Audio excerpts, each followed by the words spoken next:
All right. Hello, hello, hello. You're listening to the Musilog Magazine podcast. I'm your host, Samuel Archer, and we have a special guest in the virtual building. He goes by the name of Darnel Alexander, and we want to welcome him to the show. Darnel, how are you? How are you tonight? I'm good, Samuel, man. I'm glad to be here. Just happy to be here and down with you and your program and what you got going on today. Yeah, I'm happy you were able to take the time, and shout out to Ron Ledford for making this happen. Yes. You know, we're driving 150 miles an hour here. We're just, we're on the highway of soul, music, R&B, and whatever else is on here. We're just happy to be here making it happen. Absolutely. We're switching lanes, man. All right. So where are you presently? So right now I'm in Minneapolis, Minnesota. I'm originally from Seattle, Washington. I spent most of my life being raised there and then got here in 2003. Minneapolis Sound, Jimmy Jam and Terry Lewis, as we were talking from here. Now in LA, Prince, God rest his soul, Mint Condition, Alexander O'Neill. And, there's a bunch of people out of here that are rocking and rolling. I guess, what was her name? Girl, real popular R&B artist came out of here. What's her name? Oh, Janet Jackson? No, she's recent. Why can't I think of her name? But I'll come back to it. But, you remember her? Oh, well, I said Janet because of the whole flight time situation. Yeah. No, but she's from Indiana, so I was like, okay, well, it can't be Janet, but it's. Well, let me see. There's a couple of popular people now. You have it can't be Rihanna, but you're gonna remember it later on. You're gonna remember it. Yep, I do. Wow. So, I got a piece of I got a record from you from one of our mutual people, and I said this is a vocalist. I heard it, and I said, this is a voice you hear once in a lifetime. Wow. That's sort of like once in a lifetime you hear one of these types of voices. So when did you start doing this? Did you know you can sing from day one? Did you have to go practice? Right. Sing in the trees, Look, in Seattle? Close. What was the starting of that? I remember cardboard boxes being laid on the floor and breakdancing, but truth be told, I started to sing in middle school, and but I didn't really realize it was a thing. Girls used to call me up on the phone and say, sing me some DeBarge, sing me some, Ready for the World, or sing me some Michael Jackson, back when my voice was much higher. And but I really started to believe it was something in high school, right? There were talent shows, and I started meeting other talented individuals who could sing. And from there, I just was, started meeting producers, and the rest is history. Okay. So is this your first releases that we are experiencing, or you released something from before? The funny thing is, it seems like to some people I just came out of nowhere. Like some folks in the comments are like, where you been hiding all this time? I'm like, I've been right here this whole time. But thanks to the advent of TikTok, I was able to pop out onto the scene in a larger way. I was singing in a garage, and I happened to sing a cappella So Amazing by Luther Vandross, and that one hit 3.2 million views.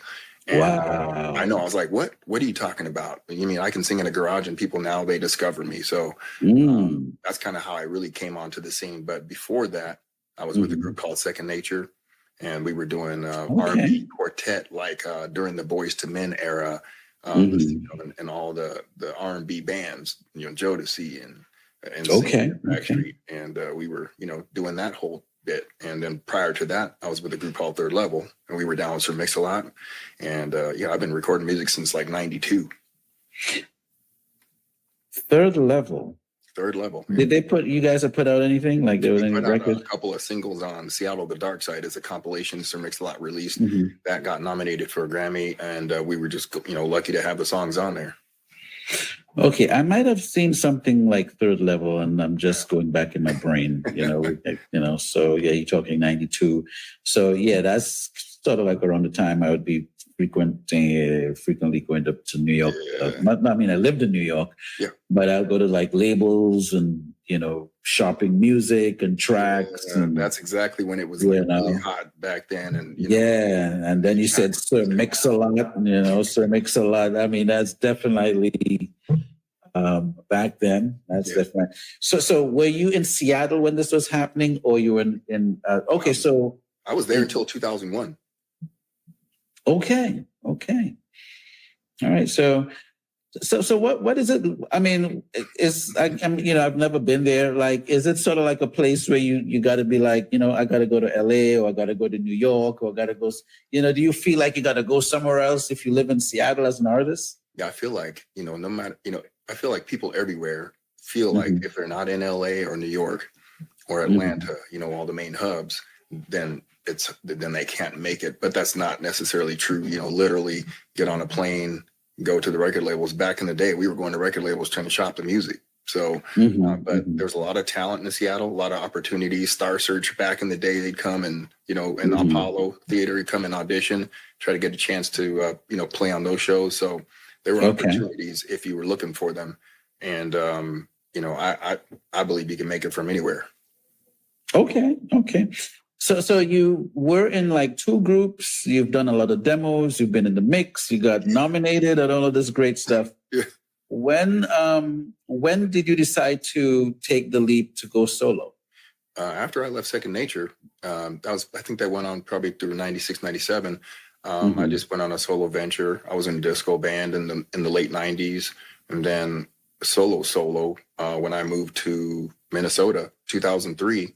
I started, producing my own material probably in 2009. So I kind of had a hiatus for quite a few years, and then really started grinding and being creative and, really kind of getting into producing albums for myself, writing and arranging, and then, just finding, producers and people to make music that fit my voice. Are the girls still calling you to sing them a record? No, they don't. I mean, granted, I will get people to be like, "Can you just call me up and sing Happy Birthday or something like that? Can I just get a verse? Give me a verse." Oh man. Oh wow. Okay, that's funny though.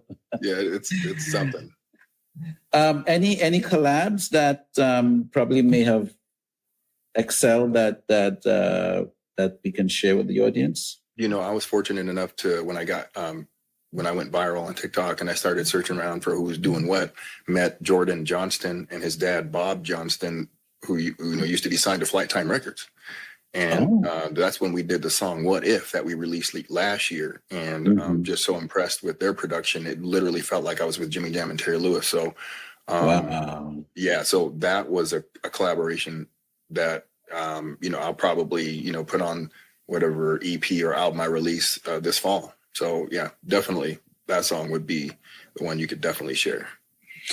Who are some of the influences?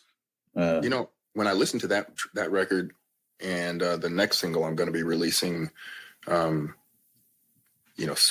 there's a lot of like a Luther Vandross and Brian McKnight influence on the styling of the vocals. I was always influenced by, real singers like Peabo Bryce and Luther Vandross, Jeffrey Osborne, the crooners, Teddy Pendergrass, just people. You're bringing it back. Yeah. And I'm in love with that sound. And so I'm just finding ways to incorporate that old school sound into the new school vibe. Okay. Did you have to sort of reinvent yourself a little bit, or this has been the vibe you had? It's funny that you say that, right? Because you think, there's, for a while I was getting my own music online and meeting some local producers, and you're always trying to stay current because I want the music to feel good to people, but I also want it to be current, not sound like it's really dated. So I've been fortunate enough to either find the material or find producers who could keep me in the loop, so to speak, with the music and my sound, so I could still deliver that velvet tone, of like with the Vandross or Brian McKnight, but still give you some cool beats and some cool music that feels like something you want to hear today on the radio. So, yeah. So I'm curious, the new single, Amazing. Yeah. Is that original or is that? I have not done a cover yet. I have not released a real cover yet, but that's an original song. It was it was produced by Dennis Bettis, who was responsible for hits with Johnny Gill, Charlie Wilson, and skipping my brain, but he's done quite a few artists. He's a little bit modest, but he's got a list of people he's produced records for. And then Dennis Atkinson Jr., who's responsible for all the instrumentation and the music part of that song. Literally, orchestration, like real musicians playing this music. And I'm just honored to be able to have that access, because that's really what I need, is people to hear what I do and then build the music around my voice to give people something special. All right. You kind of figured out why I thought it might have been a cover. Right? Kind of amazing, so amazing, but it's reminiscent of those old school times, Okay. It's so amazing. Yeah, right. I thought it was probably gonna go there, but that's all right. I didn't come out with it. If I would have hit that, first verse, love has truly, they'd have been like, okay, there's a little fishy here. Well, it's you never know. Sometimes a cover done well can speak volumes. Look, Samuel, I am looking forward to doing some covers and releasing some covers professionally, so people can really hear my interpretation of the songs I grew up with and loved. Well, I don't know if I should say this, but hey, it's you never know with Musilog magazine podcast where I'll go with it. Yeah. I remember when Keith Washington came out with that record, Loving You. I think he tapped into something, but he didn't really take it all away. Look, let me tell you what, that loving you all through the night. You know what I mean? Like, if you talk about an R&B singer with passion. Oh my God. Yeah. Oh my God. That's definitely a cover I want to tackle.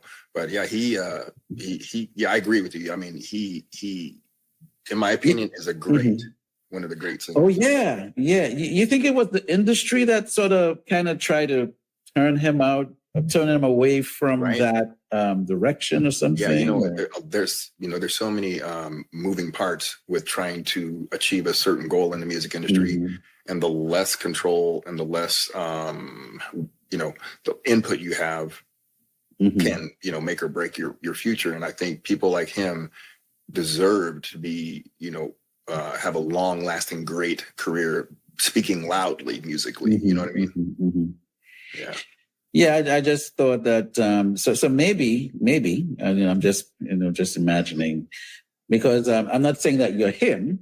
Yeah. But we haven't had a vocalist in that zone in a minute, and it's really more about the niche. Yes. Or the niche of opposed to like I would think of a guy like John Legend, but he's somewhat in a different.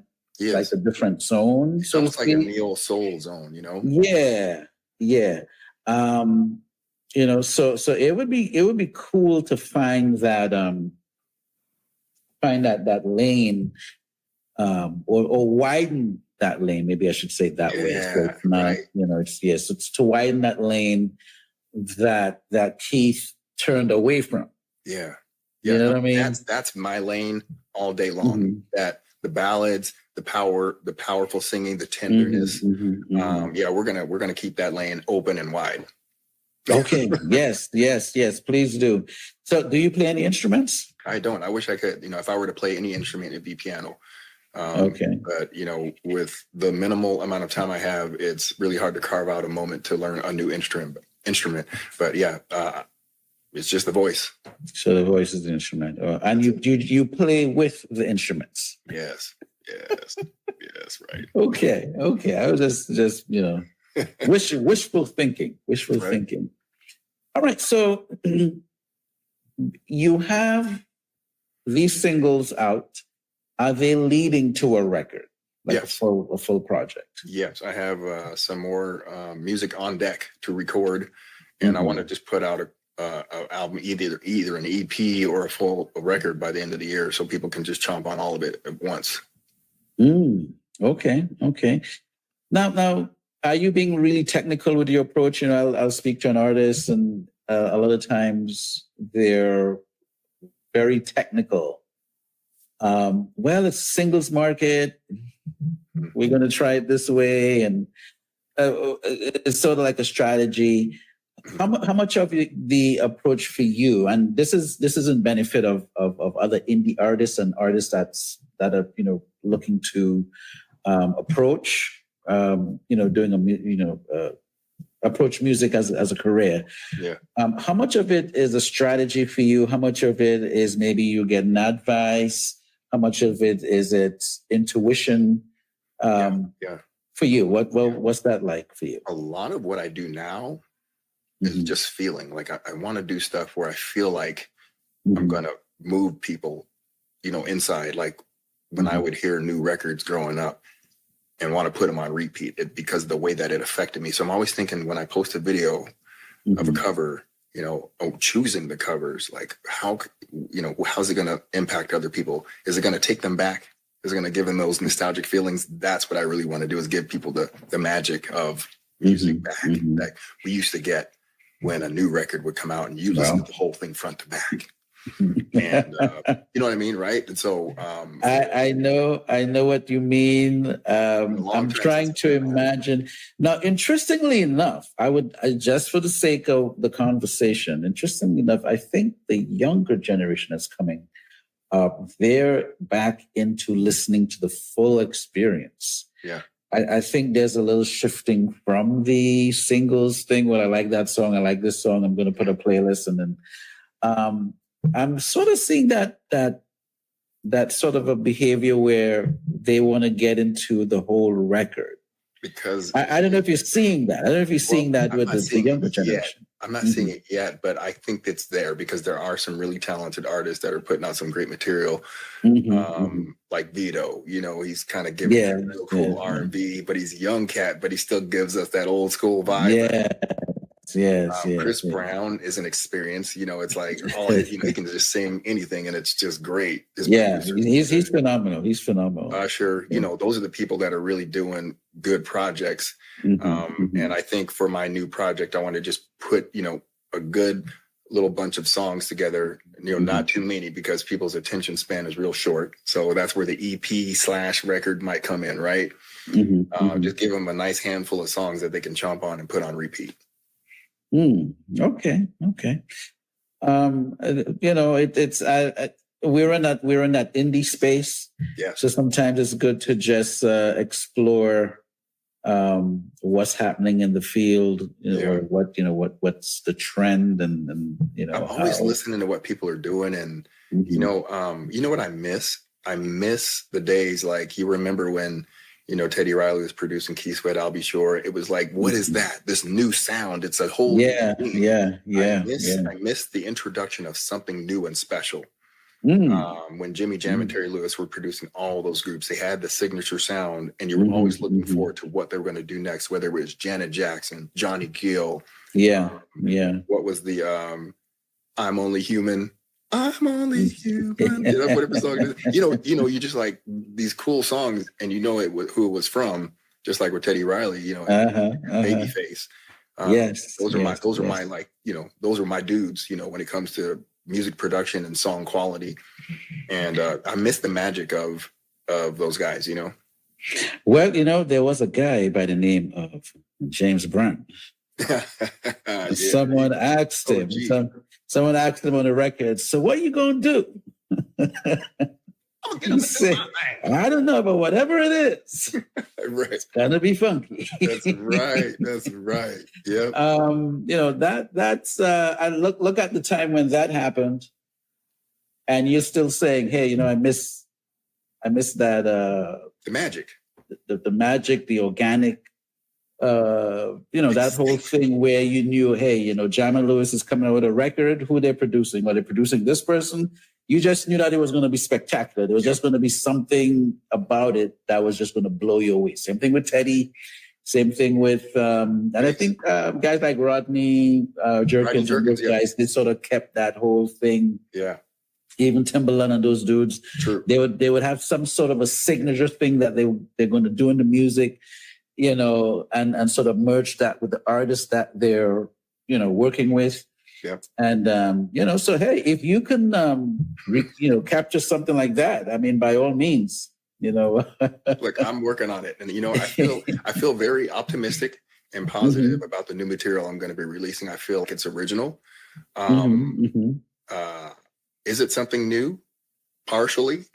Also something borrowed, right? Well, so I just want to bring people something different than the how do I want to say, like the toy box of goodies. You know, I want to give somebody something different than just the toy box of the regular stuff. I want them to be like, what's that one over there? What's the special box over there? I haven't heard that before. Well, according to the Oracle, you got the gift. Man, I appreciate you saying that, man. I really do. You know where I got that line from, right? Look, I'm thinking if you're a Matrix guy, yeah, that's right. Yeah, I love sci-fi. That's my jam. Sci-fi, anything, you know, I'm all about it. Yes. Makes you think, right? That's Hey, it's I like thinking films. Like thinking films. Did you see you saw Sinners? I haven't seen that yet. Oh, you haven't seen it yet. Okay, so I can't spoil it for you. But you would want to see when the guy is singing in the juke joint. I mean, I saw that scene. That's amazing. Yeah, you want to see that scene. It's crazy. It's hectic. That scene right there. It's a really hectic scene. And so when you see it, we will have that conversation. Okay. Yes, sir. Yeah. Okay. So, what could we expect from you? You're doing an EP. You're working with people. You got some songs that you're recording. Anything on the performing side? Like you have some shows lined up? You know, I just had a show in Vegas for Juneteenth. And then I've got a couple of private shows, but nothing super big to announce as of yet. But I'll be sure to post them on my socials as far as upcoming shows that people can attend in their cities. Because a lot of people are like, when are you coming to my city? You know, I'm like, look, I'm working on it. Believe me, I would love to come to your city. So, yeah. Well, you know, put those people to work. You know, just say, hey, you want me to come to your city? Could you move 500 tickets? Yeah, right. Okay. Old school. You know? Like selling records out of the trunk. I got you. Hey, look, man, you know, you got to believe. I believe. Gotta believe. You know, so when my guests, anytime I have a guest on the program, I ask them 3 questions. Okay. And maybe one day I'll do a mashup, like where I'll get all the interviews I've done and then where I'm just asking them the question and they're just answering. I'm thinking that I'm probably going to do that in the near future. But I like to humanize my guests when they come through. So, what is your favorite color? Blue. Oh, he didn't think about it. Okay. Is this a special... Oh, I feel you. All right. So when Darnel is in the kitchen, what is the favorite dish he loves to prepare? Well, besides coffee,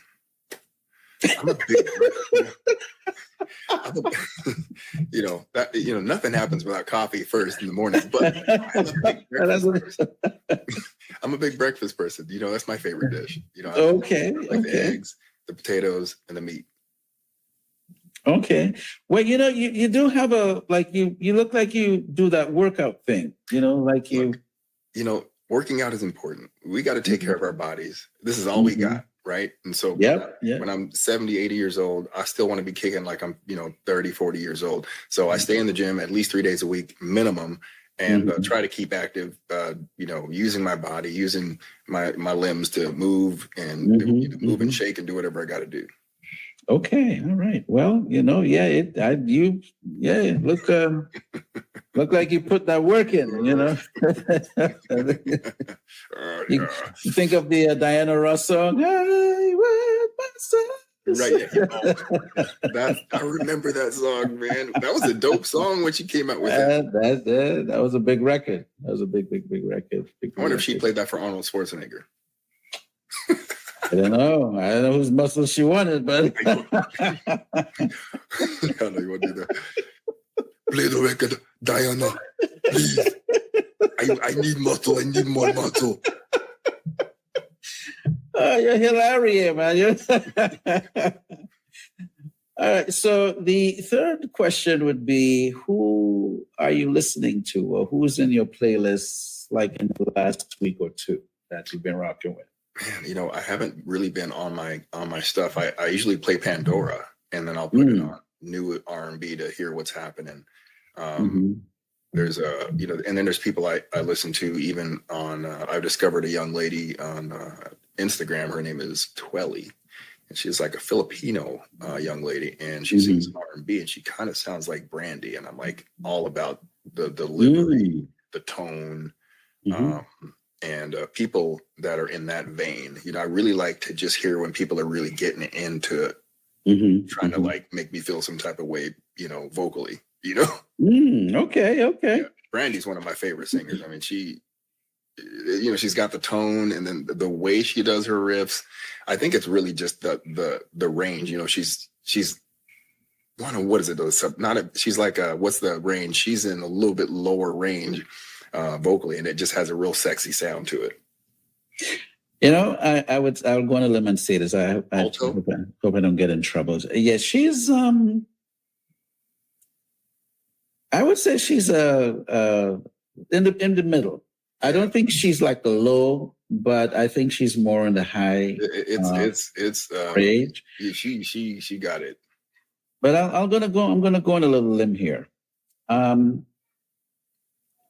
I would say Brandy is one of those artists where the producers were able to tap into her and get the best out of her. They definitely. You ever realize that? Yeah. Like if you listen to the records and the way they approach.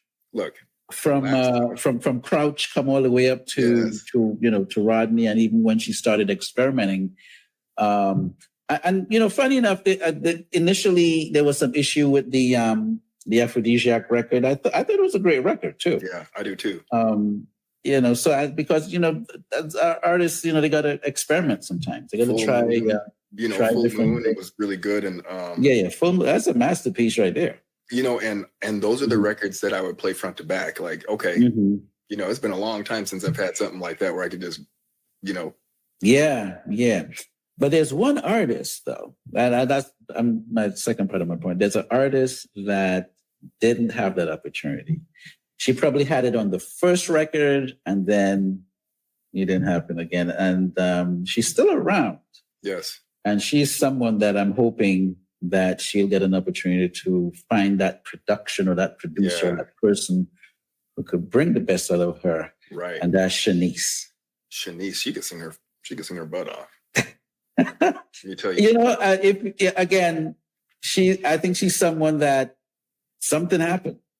Yeah, career-wise, on social media performing around, and it's really interesting because a lot of these guys, I think, maybe or may not be paying attention to what I'm doing, right? Because I'm from that era, and it's just like when you leave a bad relationship or a marriage, you're reinventing yourself. Yeah, and I think that has a lot to do with how you can come out on the other side and still be relevant. Yeah. So Shanice, if you see this, I want to hear that record. You got to find that person who can make that record happen. That'll be a record I would just buy even when I turn 90. Well, if it happens, I think she could do it. I don't know what her goals are right now, but I would bet she could find those people. Yeah. It's sort of like I think the second and the third record, she was signed to Motown. Maybe they were, maybe it was a time thing. Maybe it was changing of the guards, or maybe the industry was going through something happened. Yeah. But maybe she needs to get back with Narada or something. Look, now it's an independent game. Do what you want to do. But, I think now it's time, especially being an independent artist, you really, bring your dreams to life. Yes. You and I should talk some more. We should chop it up a little bit more because we're having some really good conversation here. Yeah. But I don't want to go too far out of what we are here for. Right. Yeah, look, we can chop it up all day, right? It's about you today, and what you're doing. And shout out to Elva Mason. Yeah, my man. I had a chance to chop it up with her. Yeah. And you seem to have a good team behind you. So I'm looking for great things. I'm being very intentional about the choices and decisions I make with this music. It's very iffy, as the industry. And I think it's really important to have solid people on your team, people that believe in you and you believe in them, right? It takes a village even just to get an artist off the ground. So yes. I believe that I've just been very patient, but also, because it's a long ride. I'm not looking for 15 minutes. I'm looking to do this for the rest of my life, So and in that sense, I think, bit by bit, just keep building the blocks to bring people some greatness. Amen again. So is there anything that you wanted to talk about that I didn't get to ask you? Man, I don't know. I think we covered a lot of ground. I'm just glad, to be able to be on your show and discuss all of these things. I think the future has some really cool stuff coming up. So I'm just excited for some of the new covers that I'm going to be doing. I'm really trying to expand my horizons vocally to share with people not only the ballads but some up-tempo stuff. So I think I've got some cool surprises coming up for people. I guess you see. So I'm going to be subscribing. I want to know what those surprises are. I want to be in the loop. Okay. I'm excited. Look. Yeah. Darnel, this was amazing. It was a cool, cool interview. You gotta forgive me, and the reason why I say you gotta forgive me, I think we were talking about when I had that medical thing last year. Yeah. So it actually knocked me off the track. In terms of doing interviews. And so that's when I got your material the first time, I wasn't really back in the mix yet. Yeah. So what's happening now is that we have this other publicist from Urban Influencer, that's Tangi. Yeah. And she was on my case for a little while. You Sam, when you getting back? Sam, I got some people familiar with Tangi. Yep. Yeah. And so I got back in, and I've just been, it's just been running down the street. But you look at doing the things that you love to do, and once you get back on that bike, you don't want to get off. So it's a good thing. Is that what it is? That's what it is. Okay. The bike was in the garage for a little bit, and you're like, wait a minute, let me dust this thing off and bring it back out. Now I can't stop riding it. That's probably what it is. I deal with that. The same thing with music. Once I get recording and making new stuff, it's addictive, and I'm just like, oh, this is where I'm supposed to be. This is what feels like home for me. That's what's up. So, Darnel, thanks again, and we're going to do this again. Absolutely. I'm open, so I got you. All right, man. We'll reconnect. Take care. All right.